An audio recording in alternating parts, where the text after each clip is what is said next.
Bismillahirrahmanirrahim. Assalamualaikum warahmatullahi wabarakatuh. Waalaikumsalam warahmatullahi wabarakatuh. Alhamdulillahirabbil alamin. Wal aqibatu lil muttaqin wala udwana illa 'alal zalimin. Assalatu wassalamu ala asyrafil anbiya wal mursalin wa ala alihi wa sahbihi ajma'in, amma ba'du. Raditu billahi robba wa bil islami dina wa bi muhammadin nabiyya wa rasula. Rabbi zidni ilma warzuqni fahma.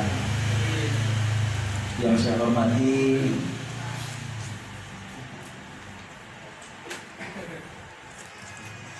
Kiai Haji Khalil Ali ya, segenap pengurus dan anggota pengajian Nurul Haq ya, yang mudah-mudahan selalu diberkahi Allah Subhanahu wa Ta'ala. Mohon maaf kalau terlambat, tapi insya Allah belum terlambat ya. Pas. Iya, cuma terlambat mangane. Nanti gampang kan ya. Padahal ini bakso termasuk bakso yang saya senang ini ya. Bakso kacang. Ya bojo ngerti sisa bungkus piye ya. Iya, gampang langsung lah. Bukan lewat mampir ya. Nah ini sebenarnya saya sudah minta izin ke Pak Mai ya, bahwa malam ini juga ternyata ada rapat majelis tabligh ya di Gedung Dakwah Jalan Merah Putih ya. Sebenarnya sudah diagendakan ya, direncanakan jam 8 sudah berkumpul ya, sehingga jam 9 atau setengah 10 selesai ya. Karena materi pembahasannya hanya satu, yaitu tentang lelang sound system untuk pengajiannya. Karena sebelumnya sudah lelang kursi dan alhamdulillah dalam 1 hari 2 hari sudah langsung ya kita buka di grup WA ya, langsung ya dalam 2 hari langsung dapat 200 kursi ya kan. Ada yang 10 kursi, ada yang 5 kursi, ada yang 2 kursi, ada yang 1 kursi. Alhamdulillah 2 hari langsung mendapatkan 200 kursi. Pada 1 kursi itu sekitar 100.000 ya, berarti 20 juta itu hanya dalam waktu 2 hari ya. Ini luar biasanya Pak ya. Nah ini karena juga ternyata setelah kursi sudah lengkap, nah ini butuh sound system ya. Karena selama ini kan majelis tabligh itu nyewa semua Pak, kursinya nyewa, sound systemnya juga nyewa ya kan. Maka karena sudah punya gedung ya, sehingga tentunya pengen supaya punya kursi sendiri ya. Dan ini juga pengen punya sound system sendiri ya. Ini sudah dibuka di grup WA, baru beberapa hari sudah dapat 5.800.000 ya. Padahal sound systemnya itu harganya kira-kira nanti 20 jutaan ya. Jadi monggo bapak-bapak barangkali bisa berpartisipasi ya. Ini untuk kegiatan dakwah, insya Allah nanti akan melimpah pahalanya ya. Baik bapak saudara sekalian ya, pada kesempatan malam hari ini saya ingin menyampaikan beberapa hadis Nabi. Ini mohon maaf Pak Kiai ya, barangkali sudah pernah saya sampaikan dan Pak Kiai sudah pernah mendengarkan ya. Tapi insya Allah ya, selain Pak Kiai saya kira belum pada dengar ya. Pertama hadis dari Abi Barzah, qala Rasulullah SAW ya. Dari Abi Barzah berkata, Rasulullah SAW bersabda, la tazula qadamu abdin yaumal qiyamah hatta yus'ala an arba'in. Jadi nanti manusia itu ya, termasuk kita semua nanti sebagai hamba Allah, itu nanti pada hari kiamat akan menghadapi apa? Akan dimintakan pertanggungjawaban ya. An arba'in 4 hal, 4 perkara ya. Yang pertama an umrihi fi ma'afna, tentang umur ya. Nah kita hidup di dunia ya, tentu ada yang sampai 50 tahun, ada yang sampai 60 tahun ya, 70 tahun ya. Pakai berapa ya? 77 ya. 75 ya kan. Saya baru mau 50 ya. Nah ini untuk apa ya kan? Selama itu digunakan ya kan. semasa hidupnya. Nah tentunya kita sebagai seorang yang beriman, tentunya kita gunakan ya masa-masa hidup kita itu di dunia tentu untuk apa? Ya beribadah, amal-amal ketaatan dan amal-amal kebajikan.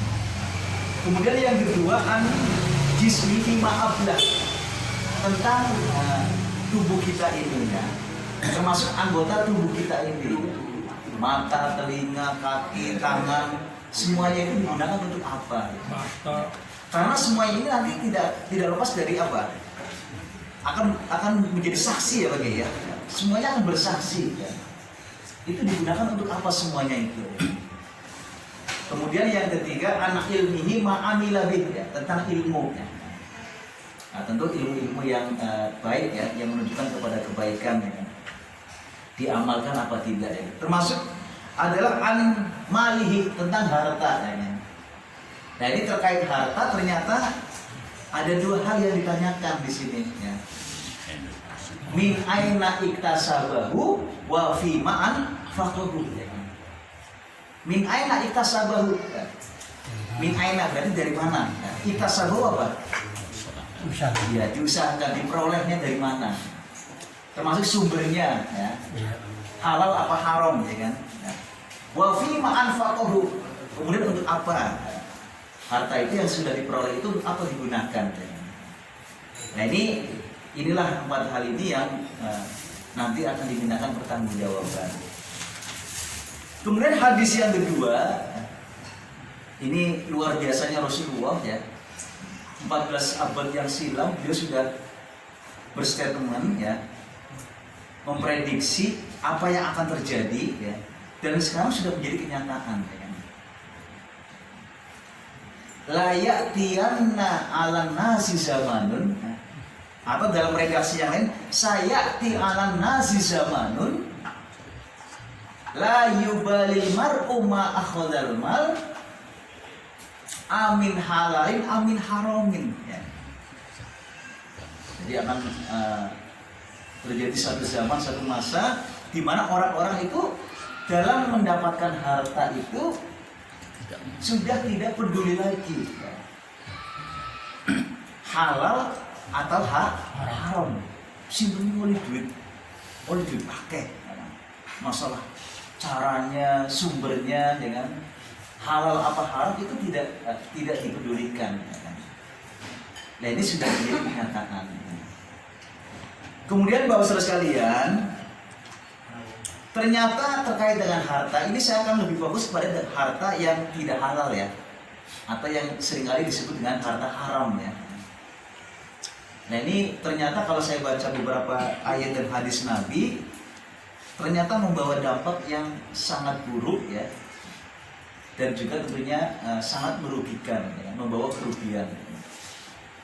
Di surat Al-Baqarah ayat 168 ya, ya ayuhan nas kulu mimma fil ardi halalan thayyiban wa la tattabi'u khutuwatis syaiton innahu lakum aduwwum mubin. Kulu mimma fil ardi halalan thayyiban ya kan.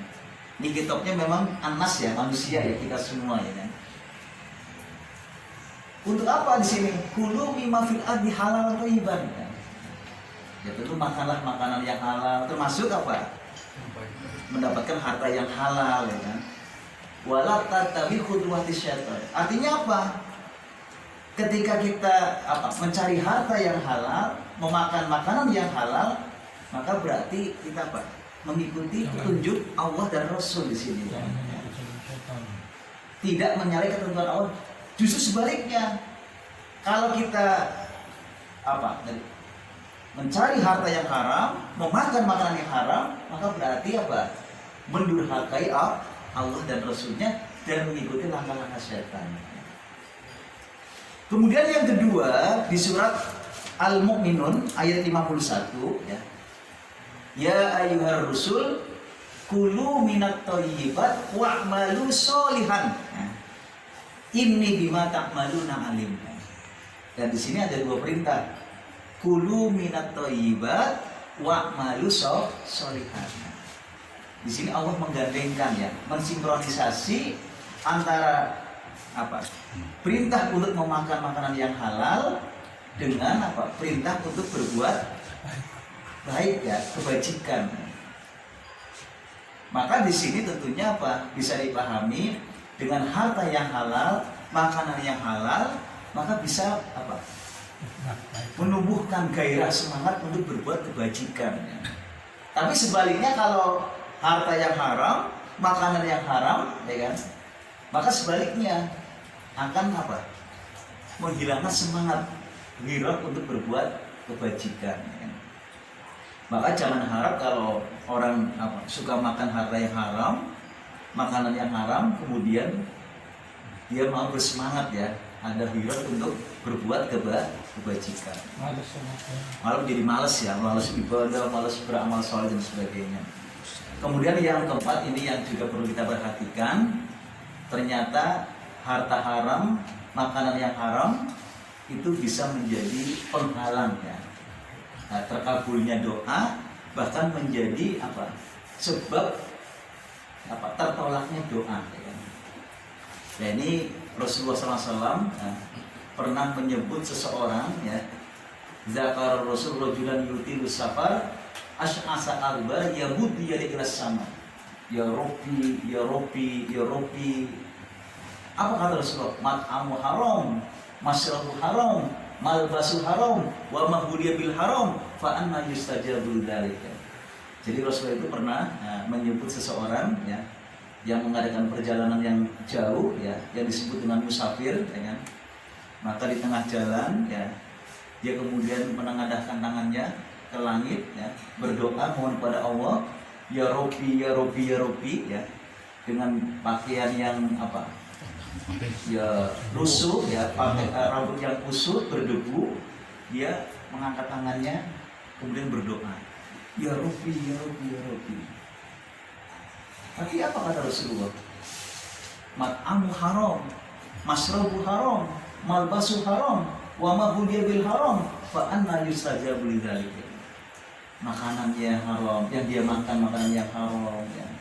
Yang dia minum minuman yang haram, yang dia pakai pakaian yang haram, wa mahbudiya bil haram, apa yang dia suapkan ya, ke diri maupun juga keluarga juga haram, fa anna yustajabu lidzalika. Bagaimana doanya akan dikabulkan ya.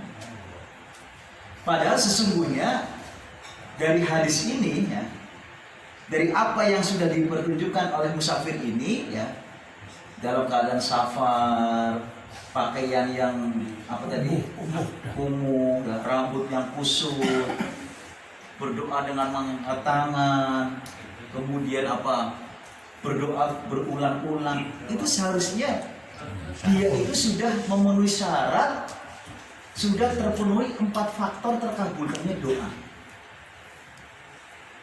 Pertama, dia apa? Sebagai musafir. Dalam satu hadis sebutkan salah da'watin mustajabat. Ya, 3 doa yang akan dikabulkan. Pertama apa?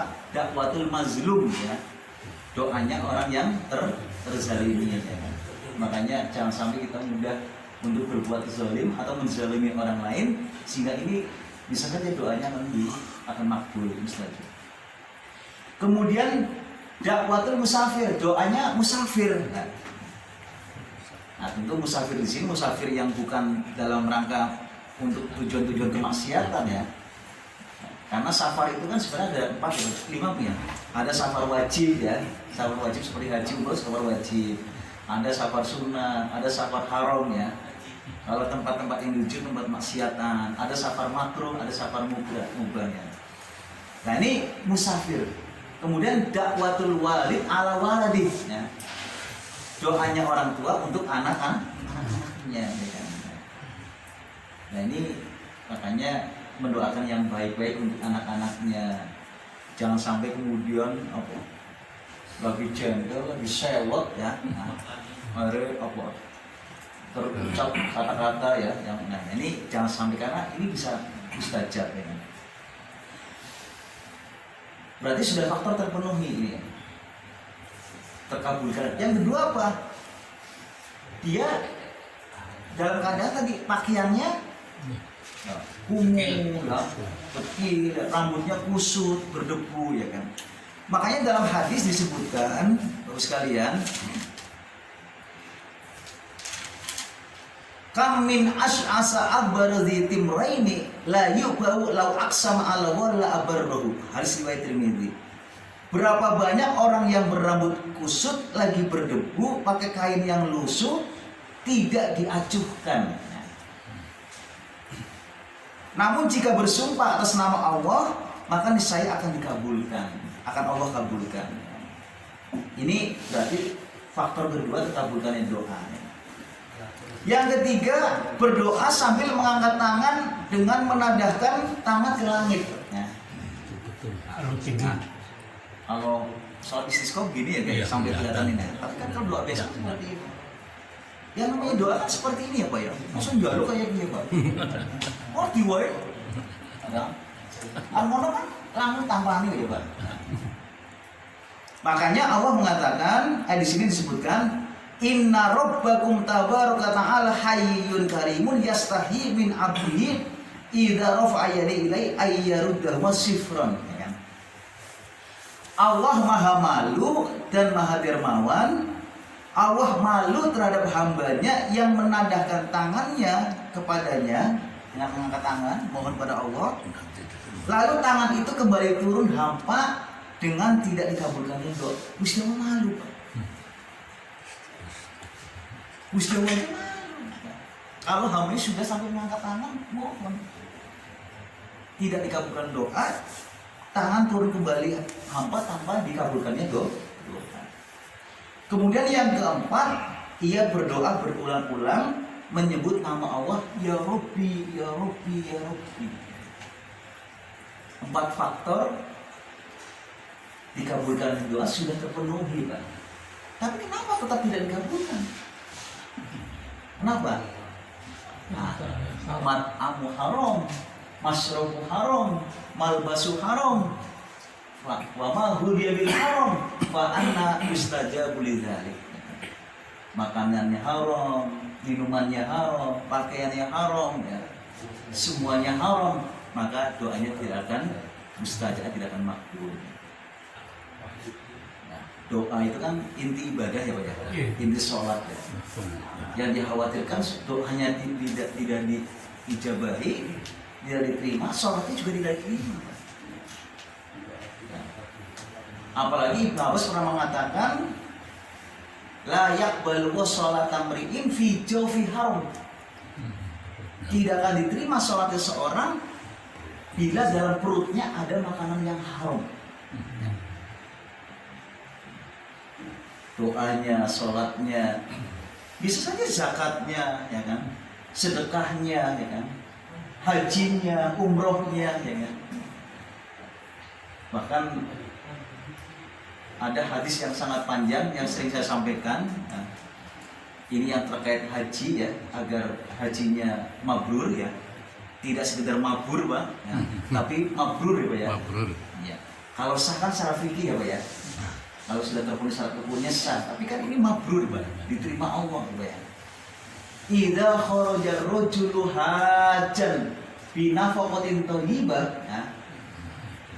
Kemudian wa wada'a rijlaihi fil gharas fanadahu fayunadi labbaik Allahumma labbaik fanadahu munadin bis sama la labbaik la labbaik la labbaika wa sa'dika.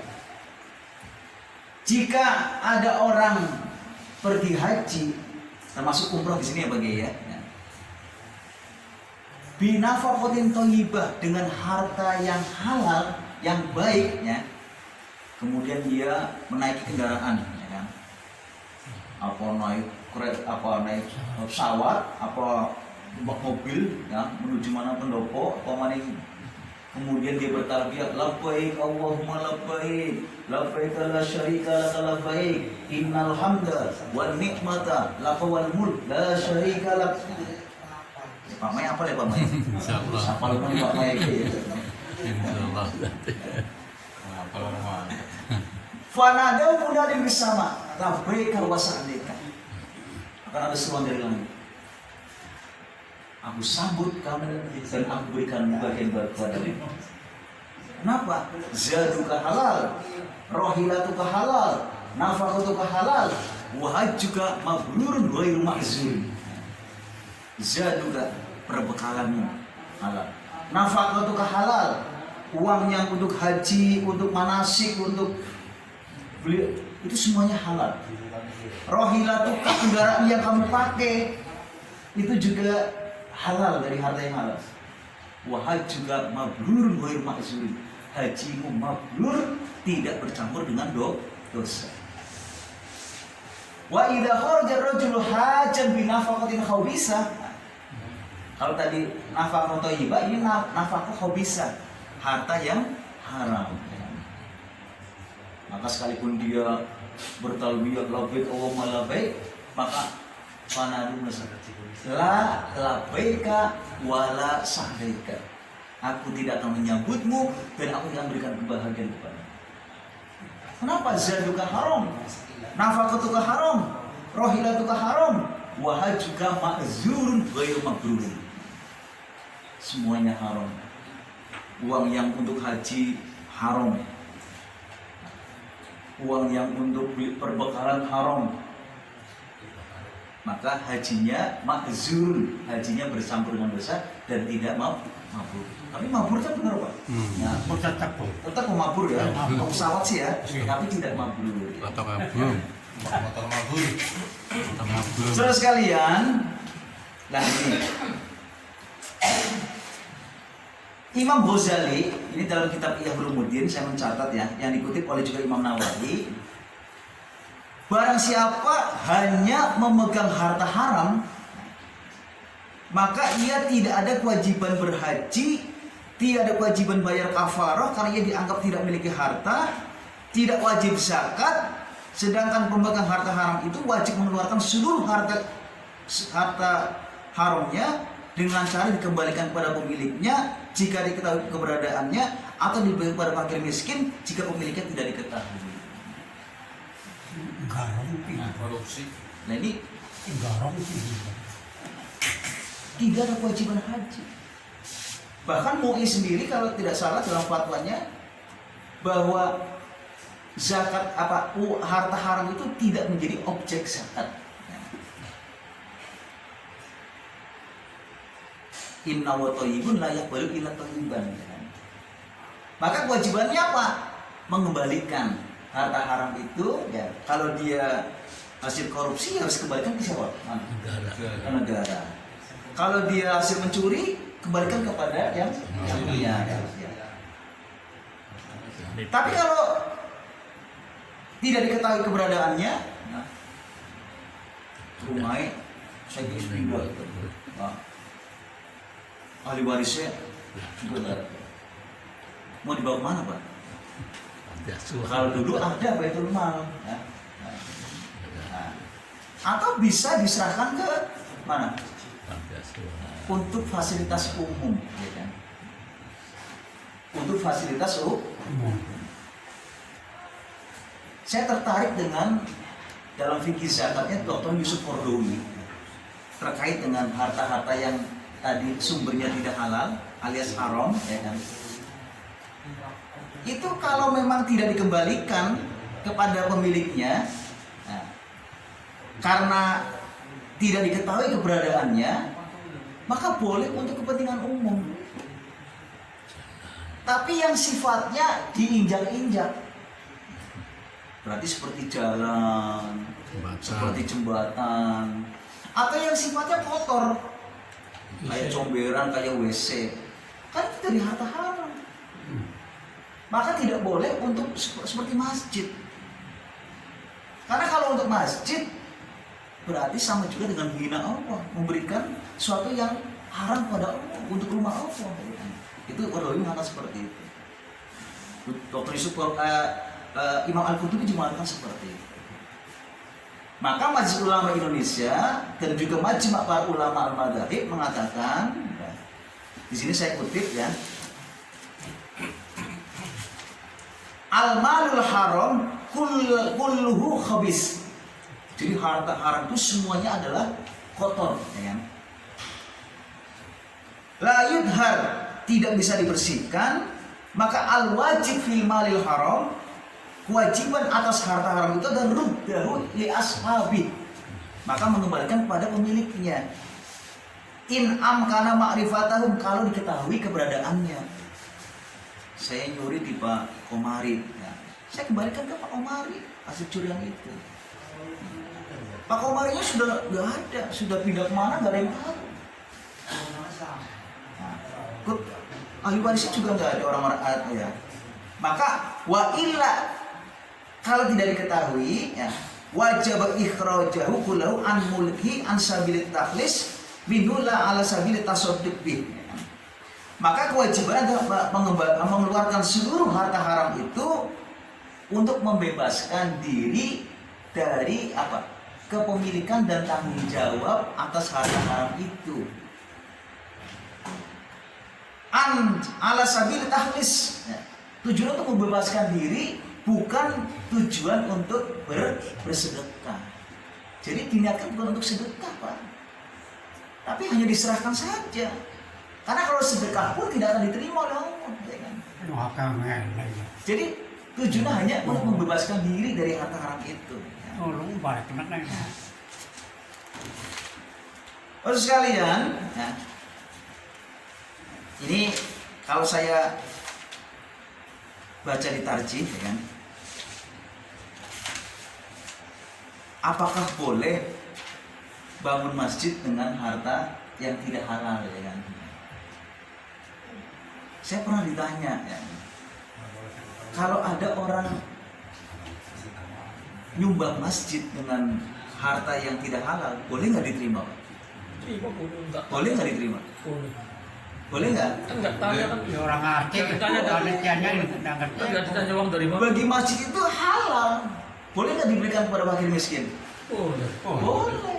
Bagi fakir miskin itu halal, Pak. Dosanya ditanggung oleh pemberi itu karena melakukan perbuatan korupsi dan segalanya, ya kan?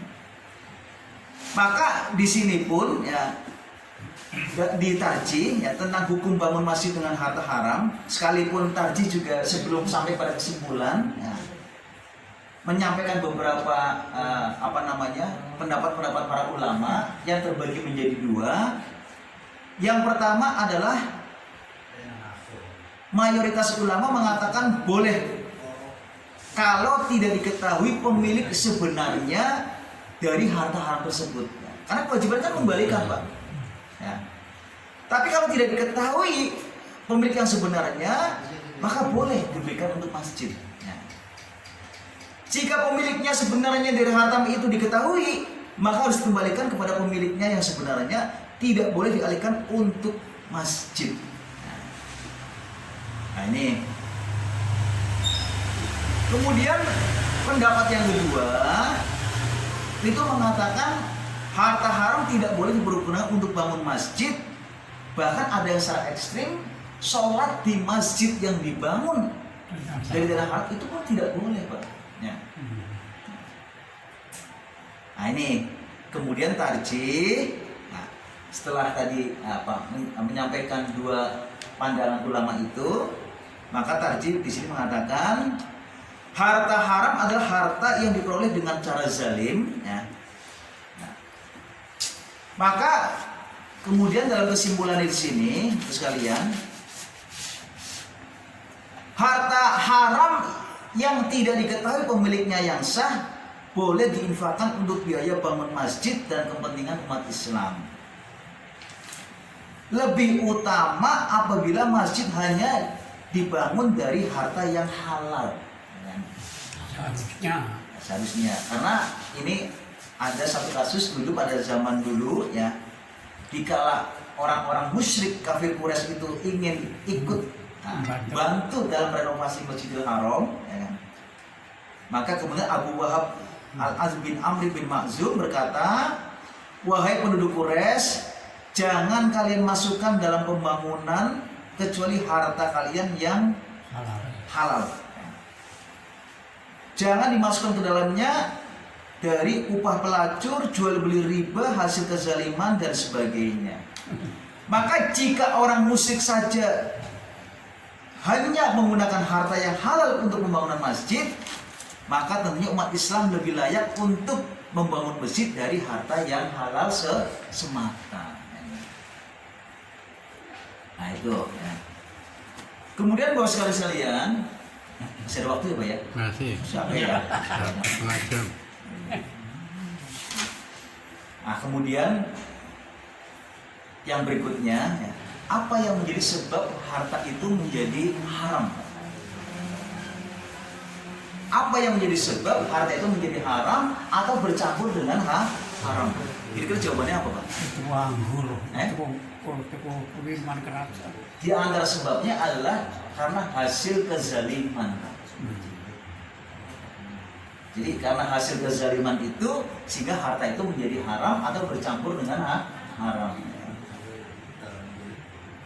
Di antara kezaliman itu pertama adalah kezaliman terhadap hak-hak Allah. Nah di sini Allah sudah memberi rezeki, Allah sudah memberikan harta, ya. Tapi hak Allah tidak dipenuhi Pak. Apa di situ terkait dengan harta itu? Berarti tidak ditunaikannya zakat. Fi amwalihim hakun lisa'il wal mahrum ya. Termasuk juga di situ ada hak-haknya orang para fakir miskin ya kan. Maka harta yang tidak ditunaikan zakatnya ini bisa menjadi haram Pak, atau bercampur dengan haram. Nah ini terkait itu sebenarnya sudah jelas ada ketentuan-ketentuannya. Ada nisabnya ya. Nisab itu apa? Sudah mencapai apa? Jumlah tertentu ya. Kalau emas itu berapa nisabnya? 85 gram ya. 85 gram itu kira-kira kalau diuangkan rupiahkan berapa itu? Ya 50 juta lah. Berapa setengah miliar? Nah sekarang Sekarang 750.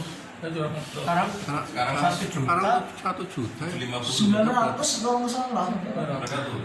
Aku lagi kapan bojo pas adol. 900. Adol itu adol gue ya. Kan biasanya oleh voucher kasih ya kayak kalau voucher masker ya. 80 jutaan lah. 101 juta itu ya. 80 lah. Terus gambarnya 100 ya. Ya kira-kira itu 5 juta ya. Nah, kalau dirupiahkan ya. Haul itu berarti sudah mencapai 1 tahun ya. Masa berlalu 1 tahun ya. Jadi yang harus tuku masih katakanlah tanggal 1 Januari, maka terhitung nanti Januari yang akan datang itu haulnya 1 tahun ya. Kalau sudah sampai di shop. Kalau dipakai gimana dipakai? Masnya dipakai, dikeluarkan zakatnya apa enggak? Yang wajar ya enggak wajar. Kalau nganggur dari 100 gram dibuka gimana? Oh. Anteben 10 gram kira 5 ngene ya. Turun kalunge ya. Turun yang anting-antingnya ya. 5 gram kuat ya anting-antingnya ini. Kuat ya. Suwet ya. Belum giginya. Makanya kalau di pedoman praktis zakat di Tarjih itu yang layak itu hanya 40 gram itu yang dipakai. Berarti kalau lebih dari 40 gram itu harus dikeluarkan zakat. Kalau sudah mencapai di shop ya kan. Sebenarnya zakat itu kan ada ketentuannya selain tadi nisab, ada juga haul, ada juga al-milkul tam, kepemilikan sempurna, artinya benar dimiliki sendiri ya. Dikuasai sendiri ya. Baik itu dari hasil warisan, hasil hibah atau hasil usaha, tapi dimiliki sendiri ya, al-milkul tam ya. Juga ada anama itu ada potensi untuk bertambah,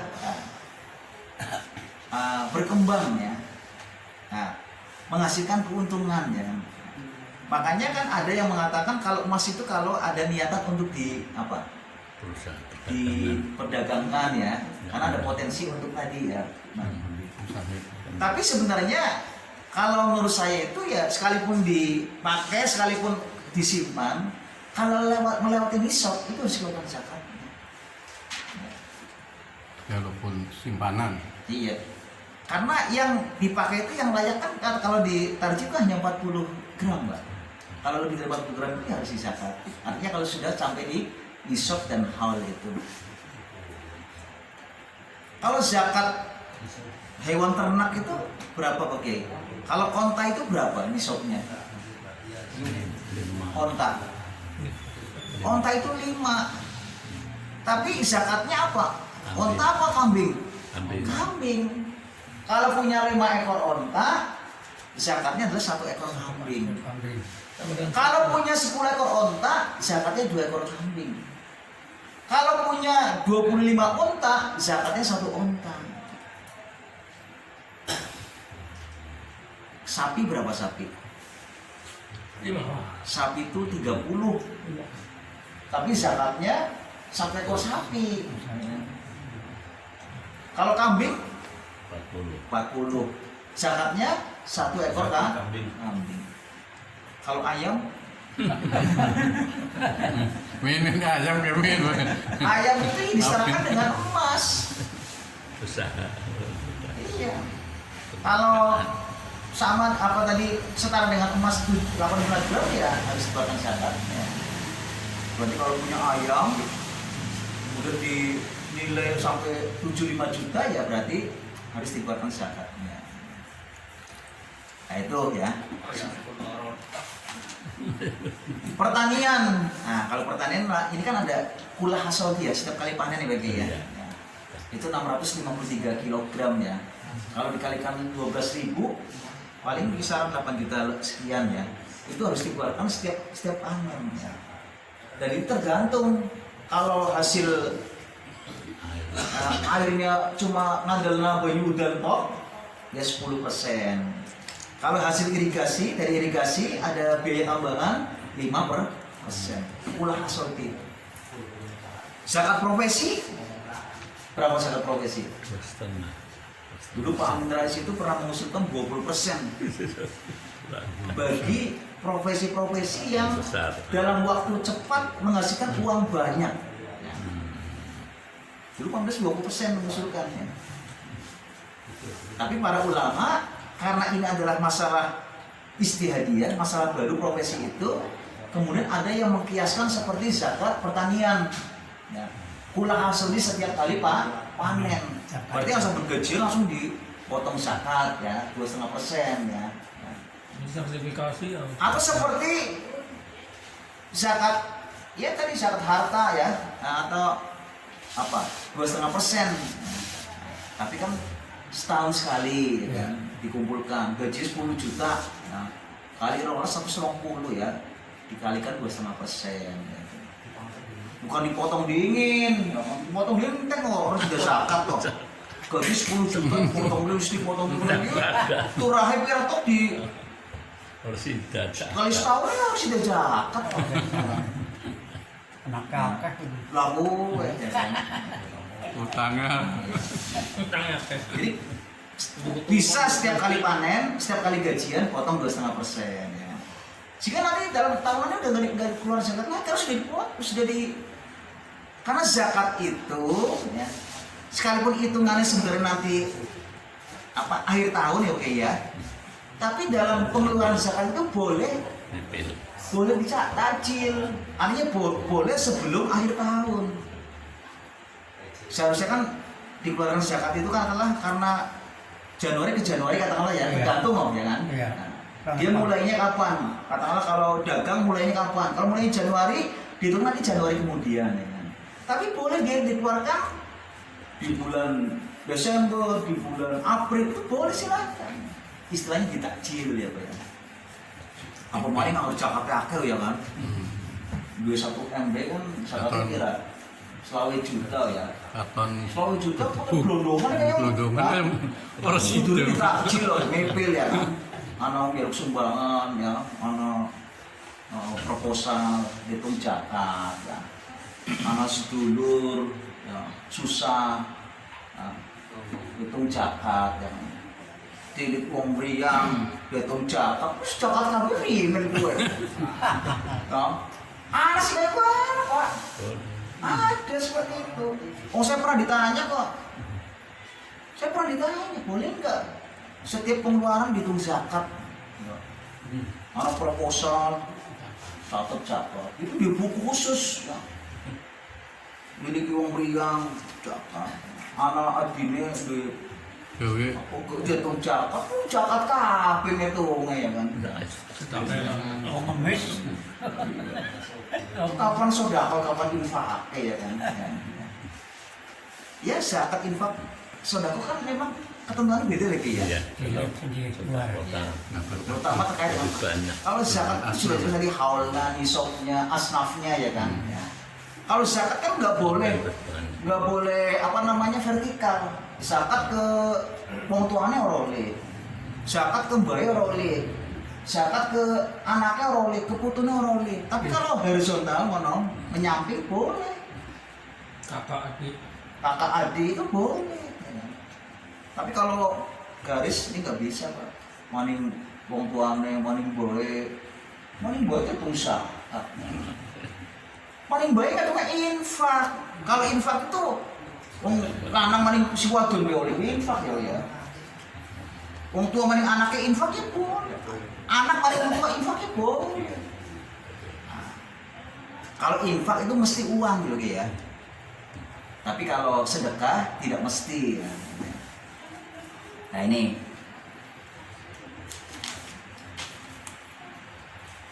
masih ada ya. Zakat perdagangan ya kan. Ini yang kadang-kala juga keliru. Itu kadang yang dihitung hanya untungnya ya kan. Untungnya sebulan sampai ini dikalikan 12 bulan ya kan. Padahal kan yang namanya zakat perdagangan itu kan tidak hanya untungnya ya kan. Ya termasuk stok barangnya dihitung ya kan. Hitung kabeh gulanya pirang pintal, beras macam-macam dihitung kabeh. Kayak Pak Ketua kita Pak Nadirin coba ya. Telung dina libur. Bu ngitung. Kalau ibu ngitung itu, ben bersih, hitung kabeh. Mungkin tinggal stok barangnya berapa ya kan. Terus kemudian tapi yang diniatkan untuk perdagangan ya kayak lemari aja dihitung, kecuali marina itu didol etalasennya untuk tempat jangan dihitung, meja kursinya untuk nulis jangan dihitung. Yang dihitung itu stok barangnya dihitung, duitnya sineng laci, sineng tabungan, sineng deposito, sineng sore bank, kalau dihitung kabeh. Termasuk juga piutang yang ada di tangan tapi yang sekiranya nyaur bolak-balik ditagih ya, wis 10 nyaur-nyaur. Aja dia tumbi. Ngatungnya kok anggur gena nyaur dikeluarkan. Anggur bolak-balik ini aja dia tumbi, ngatungnya kok anggur gena nyaur dikeluarkan. Nah ini tinggal dikalikan 2,5%. Rumah kalau kontrakan ya produktif tinggal dihitung sahuran oleh pira ya hasilnya ya, kali setahun. Kalau sudah sampai nisab dikeluarkan 2,5%. Nah, saudara sekalian rahimakumullah ya, nah, jadi itu ya. Sampai sini ada pertanyaan Pak? Barangkali ada, monggo Mas Amin ya. Iya silakan. Kebanyakan umumnya kalau tiap hari Jumat itu banyak orang-orang bersedekah nasi bungkus itu termasuk zakat atau tidak mas? Oh ya, sedekah ya kan. Sedekah Jumat barokah ya ya. Itu sedekah ya kan. Kayak nasi bungkus ya kan. Itu kan selain hari Jumat, Jumat itu kan hari yang ya katakan baik ya, hari yang baik ya. Sayyidul Ayyam ya kan. Apalagi tadi ya, seringkali juga pagi ya, pagi hari ya. Karena pagi hari itu kan setiap pagi ya, tidak hanya Jumat sebenarnya. Tiap pagi ya. Jadi apa? 2 malaikat ya yang zilani ya turun ya setiap pagi gitu ya. Untuk apa? Untuk mendoakan. Baik mendoakan yang suka bersedekah maupun yang tidak mau bersedekah itu semua didoakan. Kalau yang suka bersedekah didoakan apa? Supaya rezekinya lancar, berkah. Sebaliknya yang tidak mau bersedekah juga didoakan. Doanya apa? Supaya bangkrut. Itu semua didoakan. Maka supaya mendapatkan doa keberkahan dari malaikat itu di pagi hari itu sedekah. Cuma kan caranya kadang-kadang ya, semua dikumpulan dingin ya. Cundinya apa cemplong. Esok aku niat kapan gue sedekah setiap pagi ya. Tapi oleh Pak ini sisam. Ada yang seperti itu Pak. Yang penting harus diniatkan ya. Disiapkan cemplong apa-apa. Setiap pagi nyalani sedekah pagi. Mau mainnya kan bruk sisam kok ya. Ada yang seperti itu. Ada yang juga langsung setiap pagi itu ngasih sedekah. Tuh. Kalau koruptor sudah disita itu sudah termasuk mengembalikan nggak? Kan itu disita semua. Nah ini Termasuk mengembalikan nggak? tadi sudah saya sampaikan kewajiban pemilik harta haram itu termasuk tadi hasil korupsi kan ada mengembalikan ya. Kalau koruptor berarti mengembalikannya kemana? Disita kan Itu ke negara ya, dipaksa. Iya, disita kan berarti dipaksa. Dipaksa ya, berarti kan mengembalikan ya kan? Termasuk mengembalikan. Iya dipaksa berarti kan? Iya. Dipaksa mengembalikan ya kan? Orang dipaksa orang balik ya, digoda ya kan? Dipaksa mengembalikan, wajibannya mengembalikan ke negara ya kan? Nah, bagaimana kalau kemudian tidak mengembalikan ke negara? Nah, masalahnya boleh nggak untuk yang lain, ya kan? Kan yang tidak boleh adalah kalau dipakai sendiri Pak harta haram itu. Kewajibannya mengembalikan seluruhnya harta haram itu, ya. Kalau tadi korupsi ke negara, tapi kalau ternyata tidak ke negara, kemana? Prinsipnya tidak boleh dipakai untuk sendiri, haram untuk sendiri. Maka disinilah para ulama kemudian mengatakan boleh diberikan untuk apa? Dalam tadi ya, untuk fasilitas umum ya. Kalau tidak untuk fasilitas umum ya untuk fakir miskin, tapi bukan dalam rangka sedekah. Tidak ada pahala. Untuk apa? Hanya dalam membebaskan diri dari kepemilikan dan tanggung jawab atas harta haram itu ya. Karena kalau niat sedekah pun tidak akan diterima Pak. Hanya untuk membebaskan diri dari haram supaya bersih Pak ya. Tapi ingat juga zakat itu bukan juga dalam rangka money laundry ya Pak ya. Ya. Zakat dengan harta haram boleh nggak?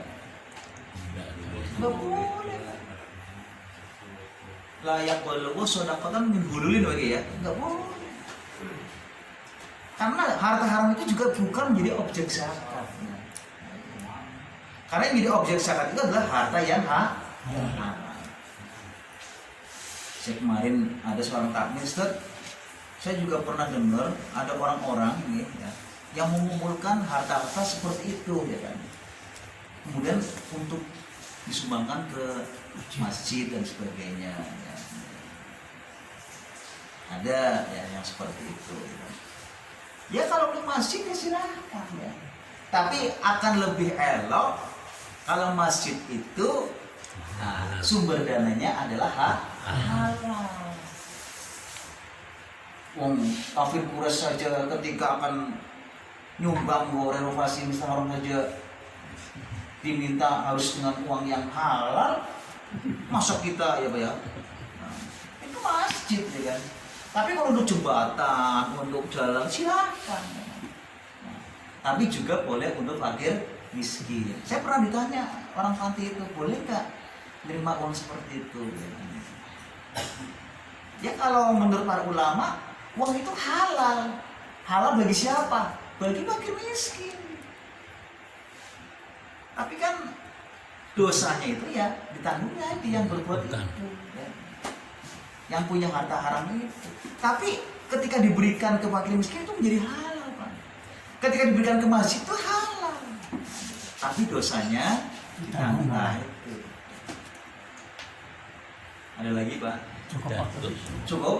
Saya betul Pak Tok, ketika model di KPK Tipikor, Iya. jadi yang menjadi kerugian negara itu hanya pasal dakwaan. Jadi telah merugikan negara sekian, tapi nanti tidak akan suruh kembali ke situ. Artinya mereka dalam vonisnya itu hanya vonis berapa tahun plus denda berapa. Dan denda dalam sistem peradilan Indonesia itu ada subsidiar, subsidiar 6 bulan atau apa gitu loh. Artinya denda 50 juta, Iya. agar 50 juta orang bisa melakukan, ya paling tahanannya menambah Iya. 6 bulan itu sistem peradilan Indonesia. Jadi seringnya kerugian negara itu hanya sebagai pasal dakwaan istilahnya, tidak menjadi angka yang harus dikembalikan itu di tipikor. Jadi itu. Ya, oke, makasih ya. Jadi saya kira sudah cukup ya. Mungkin sebungkus nami gitu ya maksudnya. Guys. Saya kira ini saja yang bisa kami sampaikan. Amin Bu Yuba ya. Pengen ya. Pengen bungkus apa? Isu topes.